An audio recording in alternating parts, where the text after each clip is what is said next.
Hi, my name is Terry Lawrence, and I'm the Director of Water Utilities for the City of Burnsville. And there's been a lot of discussion here recently about water rates and utility rates going up, so we're going to talk about why that needs to happen. So our utility bill is where we have all this information present, so this is something that we get every month. The utility bill actually consists of several charges. So you have water, wastewater, sanitation, which is trash, as well as your light and bug spray. So you have information that's shown on your account. That's all contained through here. This little box in this location shows the charges and all the pertinent information that's associated with it. And that's what we're going to focus in on, those charges, what they consist of, and what they fund as far as an operational perspective. So we'll first start with the water component of that. So if you have a sprinkler meter, this is what your charges look like. You have a capital investment fee, base fee, consumption, and then another base fee for a sprinkler. So the base fee is a charge that includes the first 2,000 gallons of usage. It is dependent on the size of the meter. The next one is a consumption charge. This is what we call a volumetric charge. So anything, water that you use over 2,000 gallons, you get charged per 1,000 gallons through this mechanism. And then we have a capital investment fee. So this is the fee that's used primarily for capital investment into our water infrastructure. So that's pipes, pump stations, treatment plant, as well as water supply. So the base and the consumption charges really fund the operation of the department to make the water, to fix the lines. Capital investment is what's ensuring that those items are reliable and investing in our future. So for the last 5 years, these have been the base rates for our consumers. So you can see that the rates since 2021 have really stayed flat. So this is for a 3/4 inch and a 1 inch. So this is about 95% of our residential customers fall within this category. So the rates were flat until last year, and then they went up 6%. If you look at the consumption charge, or what we call the volumetric charge, the rates in 2021 were actually higher than they are today. So there was a 3% decrease in rates from 2021 to 2022, and those have held constant through the last 4 years.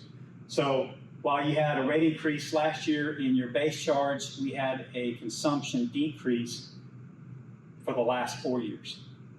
But the net effect of that over the 5-year period is that there's been no change in water rates.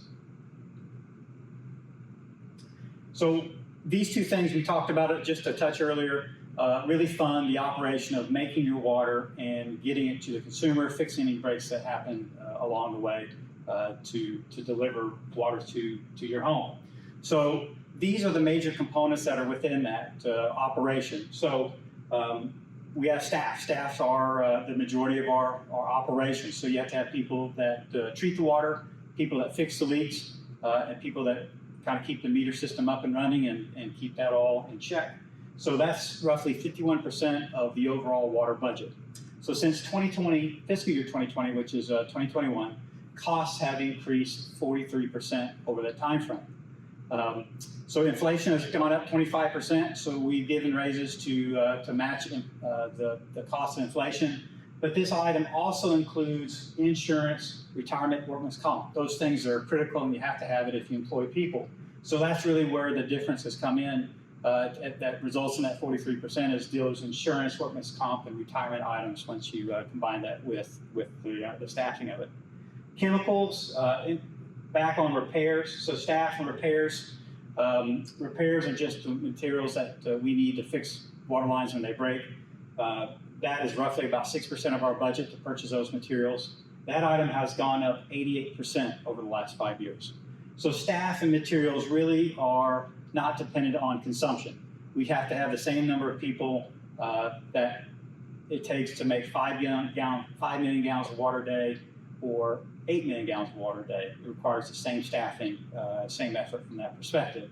Repair materials really isn't affected by consumption at all.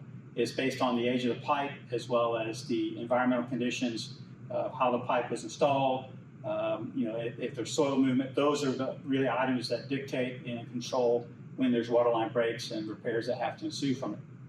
So the other two major items in our budget are chemicals and electric. Now these two are really dependent on consumption. So obviously, it's intuitive. The more water you make, the more chemicals you use, the more electricity is consumed to get the water to, to us or to the consumer. So for chemicals over the last 4 years, that's 17% of our budget. That has gone up 78% over this last 5-year period.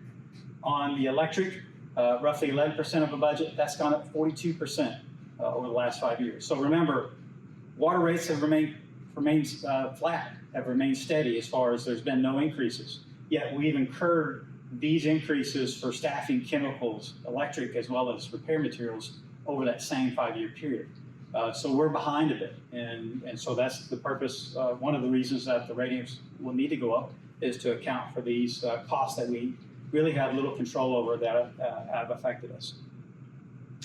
On the capital investment fee, again, this is a fee that's used to fund the infrastructure and improvements as well as our long-term viability of the system. These rates have increased. So they were 95 cents per thousand in 2021. They've increased over 100% last year to $2.10 per thousand. But this is why that those rates have gone up. So here's our water system kind of in its totality. So we have one water plant that's located on that top left part of the page. We have over 325 miles of water line within the city of Bartlesville. So you can lay a water line from Bartlesville to Dallas, Texas, and make it in one shot. But this is used for the pipes, the meters, the pumps, all the water treatment system, as well as water supply that we need to run, upgrade, and ensure that system is viable today as well as into the future. So on the piping system, if you look at the age of the pipe, which we talked about earlier, is really the big driver on how many leaks and breaks that you have as far as the age of the pipe and some of the soil conditions. Water pipe generally lasts from 50 to 100 years. So that's kind of the age of its service life or the range of its service life. So this map shows what the age is of every water pipe within the city of Bartlesville. Green is good, yellow is kind of in the younger years, orange and red are at the twilight of its service life. So our average system is roughly about in the low 40s as far as the average age of our water pipes in the system. 30% of it, over 30% of it, is 50 years or older. So those are the lines that we look to target with infrastructure upgrades. And so that infrastructure upgrade comes from the capital investment fee. So our premise, and we've been doing this over the last few years, is to invest in water pipe and line replacement so that we can do that on a more proactive approach and not wait till it's a crisis and things have to happen very quickly with a lot of money involved with it. Other drivers of the capital investment fee is our water plant is 20 years old. So it's a mechanical plant. Those mechanisms, pumps, control units are out of life. Their service life is done. So we have to replace those. And so a lot of the investment we're doing is to replace original equipment that was built with the water plant 20 years ago. We talked a little bit about the water lines. That's to ensure the reliability into the future. The meters, we installed those 13 years ago. And unfortunately, the vendor that we have with the meters no longer manufactures those meters. Replacement parts are no longer available for those. So we need to make an investment here very soon on replacing those meters with it. So we use a smart metering system. So it's an automatic meter infrastructure type of item. So these automatically report. There's a lot of benefits that come with it. One of the benefits is that we get leak alerts for consumers if there's consumption that occurs over a 24-hour period as far as continuous consumption. We average 50 calls a week where we reach out to customers to let them know that they have a leak somewhere in their system because of the automated meter system. So if you extrapolate that over a year, the automatic meter system is saving about 4.5 million gallons of water a year in total for our water system. And once we contact a customer about this water leak, and they're able to get on it quickly, which 99% of the customers do, that saves them on average around $300 for a water bill. So it benefits the city in that we don't have to treat as much water, we don't have to use as much water, but it benefits really the customer because they're not hit with an unexpected bill because of a water leak that they didn't know about that occurred over a month. And then the last line is water supply. So this is an item that we've been working on for the last 20 years. There's presentations and a lot of things that are available for that. So if you go on to the city's website, there's a lot of history about what's been done, what are we doing now, where we're going in the future. So there's great resources to look at that. The water reuse is the next item up for us from a water supply perspective. These funds is where we pay for those improvements to facilitate that water source. So on the water rate side, because of all the things we talked about earlier, we're looking at about a 20% increase for this next fiscal year that will start July 1st. So an average customer, what that means, if you use around 6,000 gallons a month, your bill for the water side of it will go up $10. So that's where we're at with the water rate component of the utility bill. So on the sewer side, they're organized very similar to the water side. There's a base charge. There is a consumption charge, or we call that a sewer charge within your bill. So that is a charge per 1,000 gallons. This is a little different, though, in that it's capped at a determined amount that is capped at an amount that is determined by your usage over the winter months. So we recognize that during the summer months, people use water outdoors for watering, for recreation, what have you.